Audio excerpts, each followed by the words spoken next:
بہت زیادہ ہو تو کہتے ہیں اکثر، بہت ہی زیادہ ہو تو کہتے ہیں مبالغہ کے ساتھ قصار۔ اور رب نے اپنے محبوب کو کیا عطا کیا ہے؟ کثیر نعمتیں یا اکثر یا قصار؟ زیادہ، بہت زیادہ یا بہت ہی زیادہ یا اس سے بھی اوپر کوثر؟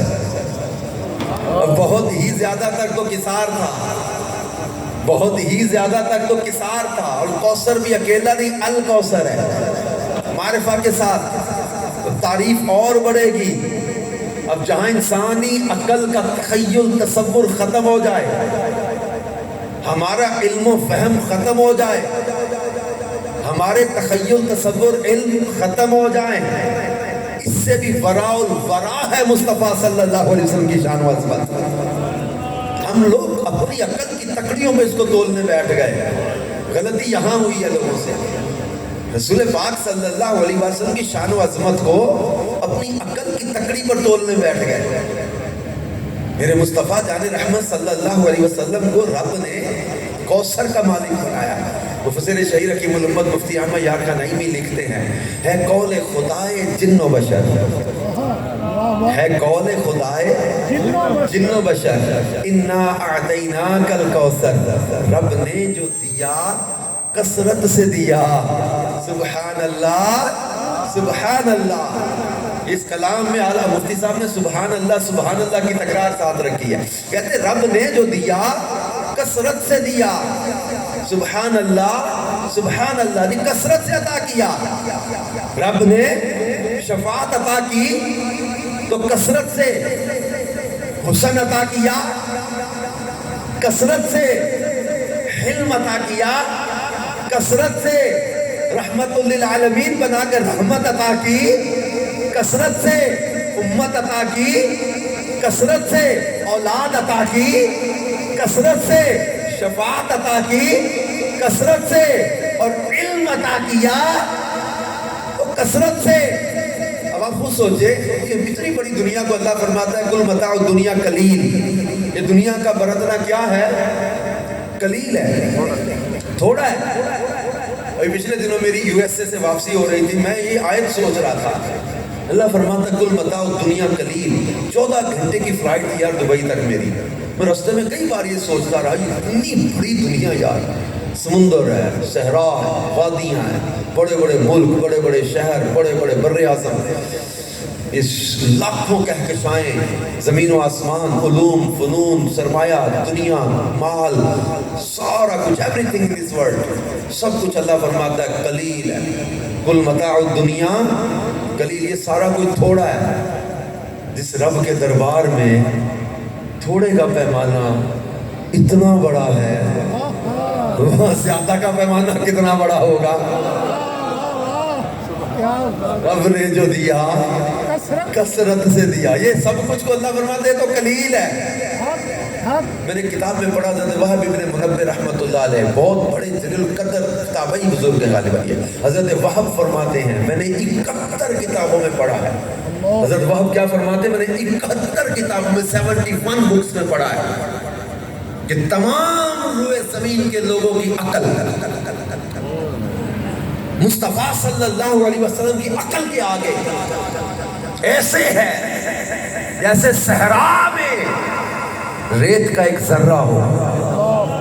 تمام مخلوق کی عقل مصطفیٰ کی عقل کے آگے صحرا میں ریت کا ایک ذرہ جیسے ہو، یہ تمام لوگوں کی عقل میرے مصطفیٰ کی عقل کے آگے حضور کا علم۔ اللہ فرماتا، اب قلیل کو یاد رکھیے گا، کل متاع الدنیا قلیل، یہ ساری کہکشائیں، زمین و آسمان، سیارے، ستارے، سب کچھ اللہ فرماتا قلیل، تھوڑا ہے۔ اللہ فرماتا وَعَلَّمَكَ مَا لَمْ تَكُنْ تَعْلَمْ، محبوب جو تم نہیں جانتے تھے سارے علوم تمہیں سکھا دیے۔ وَكَانَ فَضْلُ اللَّهِ عَلَيْكَ عَظِيمًا، محبوب تم پر اللہ کا فضل عظیم، تھوڑا فضل نہیں ہے۔ جس کو رب کہے کہ یہ فضل عظیم ہے، سوچو رب نے محبوب کو کیا کچھ عطا کیا ہے۔ معراج کی رات رسول پاک صلی اللہ علیہ وسلم فرماتے ہیں اللہ پاک نے اپنا دست قدرت میرے دونوں کندھوں کے درمیان رکھا. ٹاپک ہمارا شان محبوبیت، اس کو ذہن میں رکھیے گا. ہم جہاں جہاں بھی جائیں گے شان محبوبیت کے ٹاپک میں ہی جائیں گے. مدینے جائیں، مکے جائیں، شان محبوبیت ذہن میں رکھیے گا. معراج کی رات آپ فرماتے اللہ نے دست قدرت دونوں کندھوں کے درمیان رکھا. عام ہاتھ سے تشبیہ نہیں دی جا سکتی. اللہ کا دست قدرت، جب اللہ کے دست ہاتھ کی بات ہوتی ہے تو اس کو ہم لفظ ادباً کیا بولتے ہیں؟ دست قدرت، قدرت والا ہاتھ. کیونکہ عام ہاتھ سے اس کو تشبیہ نہیں دی جا سکتی. اللہ جسم سے پاک ہے، مکان سے پاک ہے. حدیث میں جب یدن کا لفظ آئے گا تو یدن کا ترجمہ کرتے ہوئے ہاتھ کا ترجمہ، ید کا معنی ہاتھ ہوتا ہے. یہ جب رب کے لیے بولا جائے گا تو پھر دست قدرت، جیسے اللہ نے فرمایا ید اللہ فوق ایدیہم قرآن میں کہ ان کے ہاتھوں پر اللہ کا ید ہے. ید کا معنی ہوتا ہے ہاتھ. تو ہم کیا بولیں گے؟ دست قدرت، اللہ کا دست قدرت. اللہ نے اپنا دست قدرت فرمایا میرے دونوں کندھوں کے درمیان رکھا، جس کی ٹھنڈک میں نے سینوں میں محسوس کی.